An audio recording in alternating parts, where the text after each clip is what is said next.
Hello everyone. Today we are going to discuss BTTS 21 chemistry paper. So the first question is the product X formed in the following reaction. Now AgNO3 के साथ जब भी reaction हो रही है तो हम हैलोजन का रिएक्शन कराते हैं. ये प्लस जाएगा, ये माइनस, ये प्लस, ये माइनस. तो AgCl प्रेसिपिटेट बनता है. तो अल्टीमेटली हमारा यहाँ पे क्या बनता है? कार्बोकेटायन. जैसा कि सॉल्यूशन में दिखाया भी गया है कि यहाँ पे हमारे पास कार्बोकेटायन बना है. अब 5 मेंबर्ड के बाहर अगर कार्बोकेटायन बनता है तो रिंग एक्सपेंशन होता ही होता है. तो ये रिंग एक्सपैंड होके क्या बन गई? 6 मेंबर्ड रिंग बन गई. अब यहाँ पे 3 डिग्री कार्बन पे पॉजिटिव चार्ज आ गया और इसके बाजू में OH कनेक्टेड है. तो ये क्या करेगा? ऑक्सीजन अपने लोन पेयर इसको क्या करेगा? डोनेट कर देगा बैक बॉन्डिंग के थ्रू. और फिर डीप्रोटोनेशन हो जाएगा. मतलब वाटर जो है वो H+ ले जाएगा और मेरे पास क्या बन जाएगा? कीटोन बन जाएगा लाइक दिस. तो हमारा ऑप्शन आ जाएगा B. Next question is the correct order of reactivity for the nucleophilic addition reaction. Now, nucleophile क्या करता है? जो भी कार्बोनिल हमारा ग्रुप है, न्यूक्लियोफाइल यहाँ पे अटैक करता है. Why? Because of delta positive delta positive electrophilic site है इसलिए. तो न्यूक्लियोफाइल अटैक करता है, ये बॉन्ड ऊपर जाता है. इस तरीके से न्यूक्लियोफाइल ऐड होता है. बट न्यूक्लियोफाइल जब यहाँ पे अटैक कर रहा है और यहाँ पे मान लो क्राउडिंग है, बहुत ज्यादा क्राउडिंग होगी तो इसको अटैक करने में प्रॉब्लम होती है. तो रिएक्टिविटी तब फास्ट होती है जब कम से कम क्राउडिंग. अगर हम पहला वाला देखें फॉर्मेल्डिहाइड, तो इसमें कोई क्राउडिंग है ही नहीं. तो ये फर्स्ट सबसे ज्यादा रिएक्टिव है. इसमें 2 हैं क्राउडिंग वाले, इसमें एक है. तो फिर थर्ड वाला आएगा, फिर ये 2 वाला आएगा, और लास्ट वाले में बहुत ज्यादा क्राउडिंग है, दिख रहा है साफ साफ. तो 4 आएगा. तो मेरे पास ऑप्शन आ जाएगा D.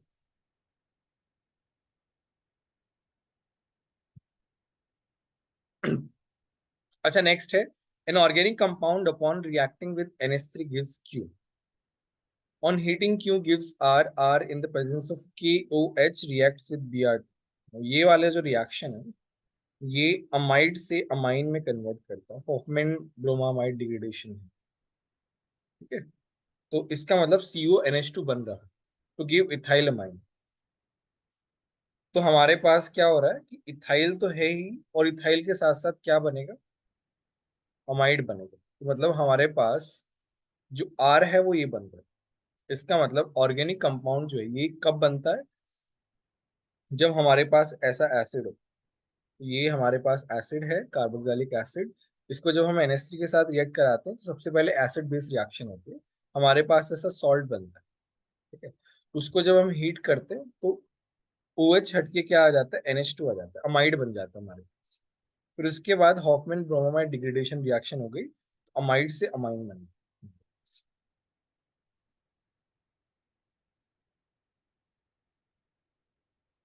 All right. Now let's move on to the next question, which of the following is a false statement? Now SiO2 has a structure similar to that of CO2. देखो CO2 का structure बहुत simple होता है. SiO2 ऐसे exist नहीं करता, वो polymer में एग्जिस्ट करता है ना. 3D नेटवर्क पॉलीमर होता है. तो पहला स्टेटमेंट ही फॉल्स होगा.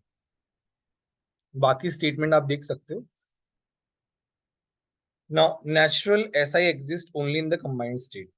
So because of its great affinity for oxygen, Si always occurs as the oxide. तो ये सिलिका में एग्जिस्ट करता है. ठीक है. Because of its great affinity. SI can be prepared by reducing SiO2 with Mg. Mg के साथ reduce करते हैं तो ये क्या हो जाता है? रिडक्शन हो जाता है. ये +4 है, ये 0 है. SI does not exist in graphite like structure but exist only diamond like. तो इसका रीजन क्या है? The reluctance of silicon to form p-pi bonds to itself is clearly shown by the fact that silicon does not exist in graphite like structure but only in diamond like structure. Now silicon जो है वो single bond बनाना ज्यादा prefer करता है अपने ही atom के साथ. Pi bond बनाना उतना ज्यादा वो नहीं रहता, क्योंकि थर्ड पीरियड का है. थर्ड पीरियड वाले बड़े बड़े ऑर्बिटल्स रहते हैं, वो उतना अच्छे से बॉन्ड नहीं बना पाते.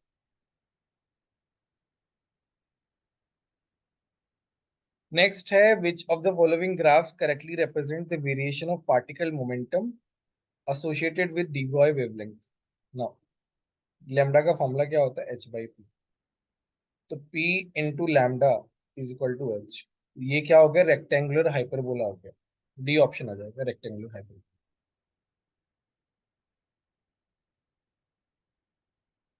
नेक्स्ट है, which of the following statement is true for an ideal solution. Ideal solution क्या होता है, राउल्स लॉ फॉलो करता है। ए ऑप्शन ही सही हो गया, कुछ देखने की जरूरत ही नहीं है।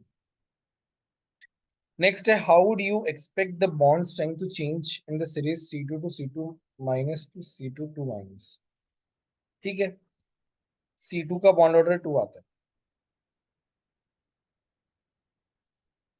C2 माइनस का बॉन्ड ऑर्डर 2.5 आता है, C2 2 माइनस का बॉन्ड ऑर्डर 3 आता है। तो बॉन्ड ऑर्डर क्या हो रहा है, बढ़ रहा है, तो बॉन्ड स्ट्रेंथ क्या हो रही है, बढ़ रही है। तो ये स्ट्रॉन्गर होता जाएगा। बॉन्ड ऑर्डर कैसे आया वो निकाल के यहाँ पे बताया भी, आप ये भी रेफर कर सकते हैं, बट नंबर ऑफ इलेक्ट्रॉन से भी निकाल सकते हैं। नेक्स्ट है, which one of the following is an inner orbital complex as well as diamagnetic in behaviour. तो ठीक है, इनर ऑर्बिटल कॉम्प्लेक्स है, सारे के सारे क्या हैं, स्ट्रॉन्ग फील्ड लिगेंड NH3 वाले। एक बार हम डी को ट्राई करते हैं। यहाँ पे कोबाल्ट प्लस 3 है, मतलब कोबाल्ट प्लस 3 क्या होता है, D6, 3D6 होता है। तो ये हो जाएगा T2G222EG00। तो यहाँ से क्या आ गया, इनर ऑर्बिटल कॉम्प्लेक्स बन जाएगा। और ये क्या है, डायमैग्नेटिक। डायमैग्नेटिक का मतलब नो अनपेयर्ड इलेक्ट्रॉन। मेरे पास डी ऑप्शन हो जाएगा, D2sp3 हाइब्रिडाइजेशन।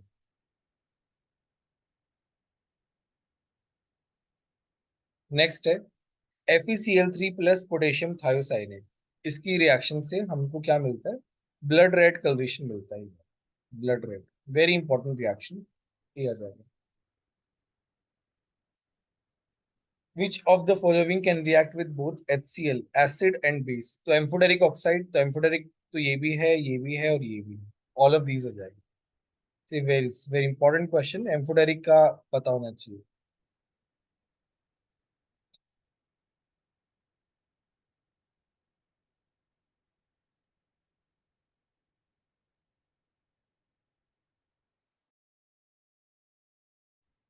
अच्छा, नेक्स्ट क्वेश्चन है, the backside attack on 2 bromobutane by methoxide ion gives the product shown below।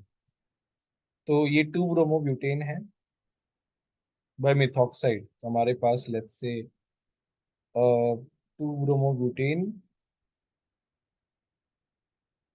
तो ये हमारे पास 2 bromobutane है। अब इसका एक पर्टिकुलर वो होगा, कॉन्फ़िगरेशन हो सकता है। एक बार मैं ऐसे रिएक्शन बता रहा हूँ। तो OCH3 माइनस जो है वो बैक साइड से अटैक करता है। ये SN2 रिएक्शन है इसलिए। तो यहाँ पे बैक साइड से अटैक कर रहा है। तो लेट्स से इसका कॉन्फ़िगरेशन R है, तो प्रोडक्ट का कॉन्फ़िगरेशन S हो जाएगा। Let's say if it's configuration is S, तो ये क्या हो जाएगा, R हो जाएगा। अभी हमको प्रोडक्ट बनाना है, तो प्रोडक्ट में जो कॉन्फ़िगरेशन होगा उसका रिवर्स हो जाएगा। प्रोडक्ट का हम वो बनाएं तो हमारे पास क्या बनेगा, PTOCH3MeH। इसका कॉन्फ़िगरेशन निकाले तो क्या आ जाएगा, 1 2 3। एच जो है वो हॉरिजॉन्टल पे है, एंटी क्लॉकवाइज SR हो जाएगा। आर कॉन्फ़िगरेशन, इसका मतलब रिएक्टेंट, इसका कॉन्फ़िगरेशन S आना चाहिए। तो आपको बस चेक करना है S किस में आ रहा है। लेट्स से मैं डी ऑप्शन चेक कर रहा हूँ। तो ये 1 हो गया, ये 2, ये 3, ये आ गया 1 2 3। ये S कॉन्फ़िगरेशन, तो मेरे पास डी ऑप्शन है।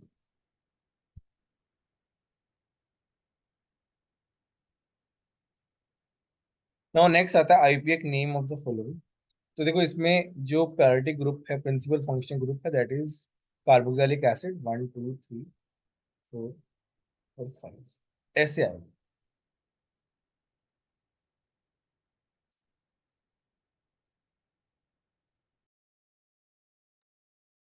4 और उसके बाद क्या आ जाएगा, 5 यहाँ पे आएगा। देखो हमारा जो प्रिंसिपल फंक्शन ग्रुप है दैट इज कार्बोक्सिलिक एसिड, तो वहां से नंबरिंग स्टार्ट होगी। ये जो है हमारा एस्टर जो है, ये हमारा प्रायोरिटी पे नहीं है, तो इसको एज ए प्रीफिक्स काउंट करेंगे, सब्स्टिट्यूएंट की तरह ट्रीट करेंगे। ठीक है, तो ये 4 पे है, तो सबसे पहले इसका नाम लिखा जाएगा। तो यहाँ पे इसका इस तरीके से जुड़ा हुआ है, तो इसको हम सबसे पहले लिखते हैं इथॉक्सी, ये वाला पार्ट। तो इसका प्रीफिक्स क्या होता है, इथॉक्सी कार्बोनिल। ये हमारा कार्बोनिल है और ये इथॉक्सी। तो 4 पे इथॉक्सी कार्बोनिल है। ठीक है, उसके बाद 3 पे क्या है, ईन है। तो 5 कार्बन है तो क्या आ जाएगा, पेंट, और फिर 3 पे ईन, और फिर ओइक एसिड। इस तरीके से इसका एक नाम होगा। नेक्स्ट है, the value off spin only magnetic moment for one of the following configuration is 2.84 bm। The correct one is, ठीक है। अच्छा, 2.84 जब भी आपको ऐसे कॉन्फ़िगर इस स्पिन मैग्नेटिक मोमेंट दिया हो, तो उसका जो इंटीग्रल पार्ट होता है वही अनपेड इलेक्ट्रॉन होता है। तो इसमें अनपेड इलेक्ट्रॉन कितने हैं, 2। तो आपको बस ये देखना है कि अनपेड इलेक्ट्रॉन 2 कहाँ पे हो सकते हैं। तो if you talk about D4 in strong field ligand, तो D4 इन स्ट्रॉन्ग फील्ड लिगेंड क्या होता है, 1 पहले ऐसे जाता है, और फिर यहाँ पेयरिंग हो जाती है, तो यहाँ पे 2 अनपेड इलेक्ट्रॉन। मेरे पास डी ऑप्शन है।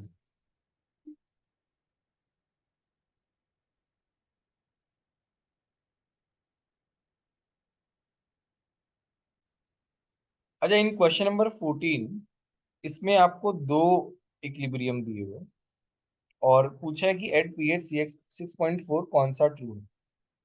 तो let's say if we consider the first case, pH is equal to pK आ जाएगा। और वो कब पॉसिबल है, जब कॉन्जुगेट बेस का कॉन्सेंट्रेशन एसिड के बराबर हो, तभी पॉसिबल होता है। ये हमने बफर में पढ़ा हुआ। तो ये पहला केस हो जाएगा, मतलब ये वाला केस है, H2CO3 का concentration will be equal to HCO3 minus का concentration. Now if you talk about second case, तो सेकंड केस में बफर का फॉर्मूला क्या हो जाएगा, pH is equal to pKa plus log of salt which is HPO4 2 minus upon H2PO4 minus. तो यहाँ पे पीएच कितना है, 6.4 है, pKa कितना है, 7.2, plus log of HPO4 2 minus upon H2PO4 minus. तो यहाँ पे ये क्या आ रहा है, नेगेटिव आ जाएगा, ये इधर चला जाएगा तो नेगेटिव हो जाएगा। इसका मतलब ये जो रेशियो है, this should be less than 1। तो ये जो रेशियो लॉग के अंदर, this should be less than 1, तभी वो नेगेटिव टर्म आएगा। लेस देन 1 है मतलब H2PO4 माइनस जो है वो ज्यादा होना चाहिए HPO4 2 माइनस से, तो डी ऑप्शन आ जाएगा। ऑल राइट, नाउ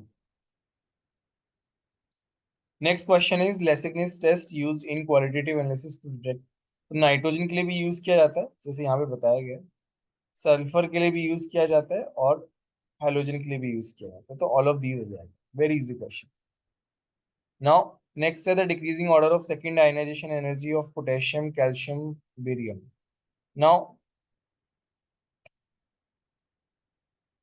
पोटेशियम में अगर हम एक इलेक्ट्रॉन निकाल दें, तो मेरे पास क्या बनेगा, K+। ये अब क्या बन गया, नोबल गैस बन गया। अब इससे एक इलेक्ट्रॉन निकालना बहुत मुश्किल है। तो सबसे ज्यादा जो आयनाइजेशन एनर्जी होगी, वो second ionization energy, that will be of K। इन दोनों में, ये दोनों एक ही ग्रुप के हैं, और कैल्शियम जो है वो ऊपर आता है, बेरियम नीचे आता है। ग्रुप में ऊपर से नीचे डिक्रीज करती है आयनाइजेशन एनर्जी। तो उसके बाद कैल्शियम की होगी, और उसके बाद बेरियम की। मेरे पास ए ऑप्शन है।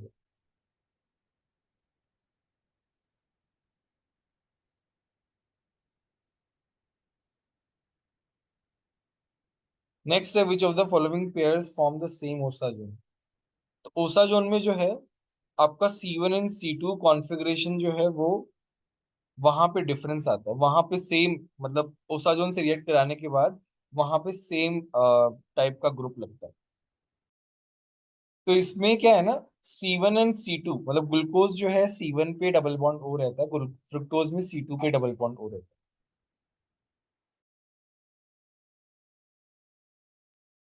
इसमें क्या है ना, ग्लूकोज एंड फ्रुक्टोज दोनों पे सेम टाइप का लगेगा। तो यहाँ पे सेम ग्रुप लगता है, लाइक दिस। ठीक है, तो सेम ओसाजोन ये बनाएंगे ग्लूकोज एंड फ्रुक्टोज, ये ऑप्शन आ जाएगा। नेक्स्ट है mixture of 2 mole of carbon monoxide and 1 mole of oxygen in a closed vessel is ignited to get carbon dioxide then। तो ये रिएक्शन है। यहाँ पे डेल्टा एन जी क्या होता है, gaseous moles of product minus gaseous moles of reactant, तो -1 आ जाएगा। तो हम ये वाला फॉर्मूला लगा देंगे, delta H is equal to delta E plus delta N G R T. तो डेल्टा एन जी पुट करेंगे तो ये आ जाएगा। इससे क्या समझ में आ रहा है कि डेल्टा ई जो है वो ज्यादा है डेल्टा एच से। मेरा बी ऑप्शन आ जाएगा। नेक्स्ट है arrange the following on the increasing order of acidic hydrogen. No, सारे के सारे क्या अल्कोहल है, बट फिर हमें -I से देखना पड़ेगा। तो कार्बन sp का -I सबसे ज्यादा रहता है, फिर आपका फिनाइल वाला रहता है, ये वाला, फिर आपका sp2 वाला रहता है। ये तो sp3, इसका तो होगा ही नहीं, तो इसमें 4 का सबसे ज्यादा हो जाएगा, तो ये इस तरीके से आ जाएगा 4 3 2 1। नेक्स्ट है 1 mole of water is converted into vapour at its boiling point. तो ये इक्विलिब्रियम की बात कर रहे हैं, इक्विलिब्रियम की बात कर रहा है, तो डेल्टा जी क्या हो जाएगा, 0।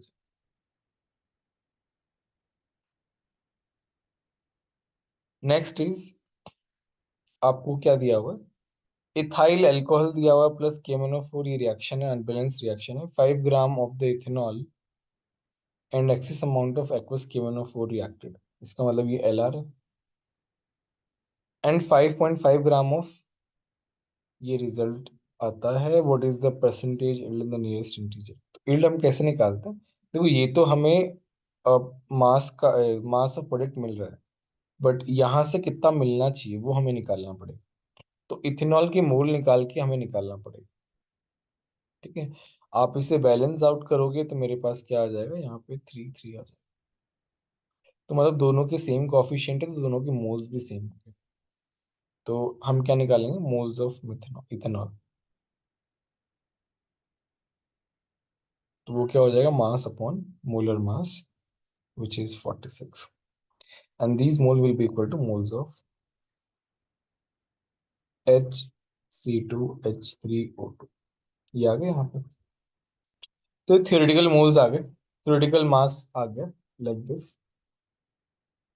मतलब ठीक है, ये थियोरेटिकल मोल्स आ गए, ये एक्सपेरिमेंटल वो आ गया मोल्स 5.5 से। ठीक है, तो इन दोनों को डिवाइड कर दिया, तो हमारे पास 5.5/60, ये एक्सपेरिमेंटल है, अपॉन थियोरेटिकल इनटू 100। यहाँ से हमारे पास आंसर आ गया 84%। ठीक है, नेक्स्ट है the total number of stereo isomers in open chain. ठीक है, तो यहाँ पे हम नंबर ऑफ कायल सेंटर काउंट कर लेते हैं, 1 2 3 4, 4 हैं, तो फॉर्मूला लगा देंगे 2⁴n, 2⁴4 16 आ जाएगा आंसर। बहुत इजी क्वेश्चन। नेक्स्ट है हमारा डेल्टा HF नॉट दिया हुआ है सभी का, और डेल्टा H रिएक्शन का निकालना।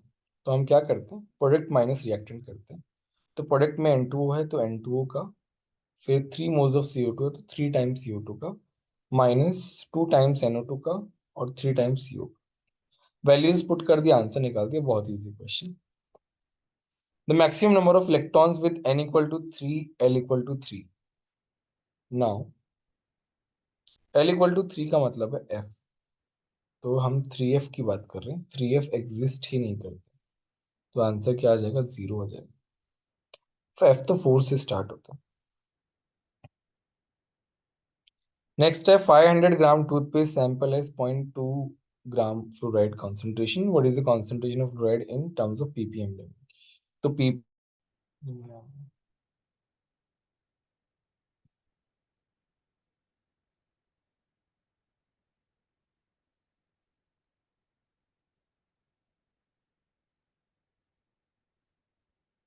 अच्छा, तो इसमें हमारा ppm लेवल जो है ppm में कन्वर्ट करना है। तो ppm में हम कैसे करते हैं, जो फ्लोराइड आयन की कॉन्सेंट्रेशन है that is 0.2 gram upon total into 10⁻6। तो यहाँ पे हमारे पास आ जाएगा 400 आंसर। तो 400 ppm आ जाएगा। ये फॉर्मूला है पीपीएम में निकालने के लिए। नेक्स्ट है, two glass bulbs A and B are connected by a very small tube having stopcock. Bulb A has a volume of 100 centimeter cube and contains the gas while B was empty. ठीक है, तो ये हमारे पास दो bulb हैं like this, और इसका volume है 100।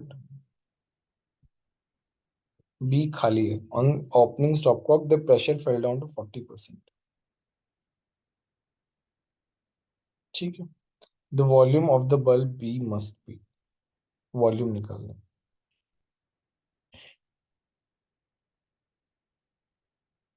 B was empty. ठीक है, तो स्टार्टिंग जो प्रेशर है दैट इज 1 atm, और वो गिर के कितना हो गया, 40% गिर गया, तो अभी कितना हो गया, 0.4 atm। 240 लिखा हुआ है, तो मतलब 40.4 atm हो गया। स्टार्टिंग वॉल्यूम जो है दैट इज 100, जिसमें गैस फिल थी। तो हम क्या लगा देंगे, सेम टेम्परेचर है तो हम P1 V1 equal to P2 V2 लगा देंगे। यहाँ से V2 आ जाएगा हमारे पास। तो ये V2 टोटल आएगा, इसमें से हम 100 माइनस कर देंगे तो B का वॉल्यूम आ जाएगा 150। नेक्स्ट है, the equilibrium constant Kp for a homogeneous reaction is 10⁻³ the standard gives free energy change. देखो इसका डायरेक्टली फॉर्मूला है -2.3 RT log Q। तो इसमें R का वैल्यू पुट कर दिया कैलोरी में 2, T पुट कर दिया और Kp पुट कर दिया, आंसर आ गया। ठीक है, नेक्स्ट है, time required for complete decomposition of 4 moles of water using a current of 4 ampere is. ठीक है,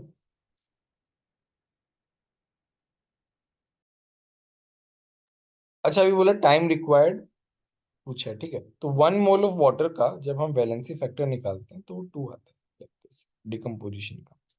इसका मतलब क्या है कि to decompose 1 mole of water we need 2 moles of electron, 2 faraday, ये वैलेंसी फैक्टर। तो 4 मोल्स के लिए क्या आएगा, 8 फैराडे। 8 फैराडे क्या हो गया, चार्ज हो गया। तो हमारे पास फॉर्मूला क्या होता है, Q is equal to I T. तो यहाँ पे टी क्या आ जाएगा, 8 फैराडे, मतलब 8 × 96500 डिवाइड बाई 4, ये आ जाएगा हमारे पास। तो ये हमारे पास क्या आ जाएगा, टाइम आ जाएगा लाइक दिस। तो हमारे पास टी का फॉर्मूला यहाँ पे क्या आ जाएगा, क्यू बाई आई। क्यू क्या हो गया, 8 × 96500, ये हो गया चार्ज। आई कितना दिया हुआ, 4। तो मेरे पास ये आ जाएगा 1.93 इंटू 10⁻5। तो वाई का वैल्यू क्या आ जाएगा, 1.93। ठीक है, नेक्स्ट है, for a photochemical reaction A to B, 1 × 10⁻⁻5 moles of B were formed on absorbing this much photo। ठीक है, तो हमारे पास फोटोन अब्सॉर्ब करने पे इतने मोल्स फॉर्म्ड हो गए। मतलब ए के मोल्स कितने रिएक्ट किए, जितने बी के मोल्स बने, 10⁻⁻5। तो ए के मॉलिक्यूल्स कितने हो गए, मोल्स इनटू एवोगैड्रो नंबर। तो अब हमें क्या निकालनी है, क्वांटम एफिशिएंसी निकालनी है। तो क्वांटम एफिशिएंसी क्या हो जाएगी, कि जितने मॉलिक्यूल्स हैं दैट इज 6 × 10⁻18। तो हमारे पास क्वांटम एफिशिएंसी क्या हो जाएगी, कि जितने मॉलिक्यूल्स हमारे रिएक्ट किए हैं ए के, अपॉन कितने फोटोन अब्सॉर्ब किए। तो हमारी एफिशिएंसी क्या आ रही है, 0.5। इसका मतलब 50% एफिशिएंसी है, कि मान लो हमने दो फोटोन भेजे तो एक मॉलिक्यूल रिएक्ट करेगा। तो इस तरीके से क्वांटम एफिशिएंसी आ रही है। नेक्स्ट है, the temperature coefficient of a reaction is 2। What is the temperature when the temperature is increase from 30 to 90। तो यहाँ पे गैप जो है 60 का है। ठीक है, तो एवरी 10 डिग्री राइज पे 2 टाइम्स बढ़ रहा है। तो 60 डिग्री पे क्या हो जाएगा, 2⁻6 हो जाएगा, 64 हो जाएगा। ठीक है, तो ये था आपका सॉल्यूशंस। फिर भी कोई डाउट हो तो अपने टीचर से या फिर डाउट क्लास में आप पूछ सकते हैं। Bye everyone. Thank you.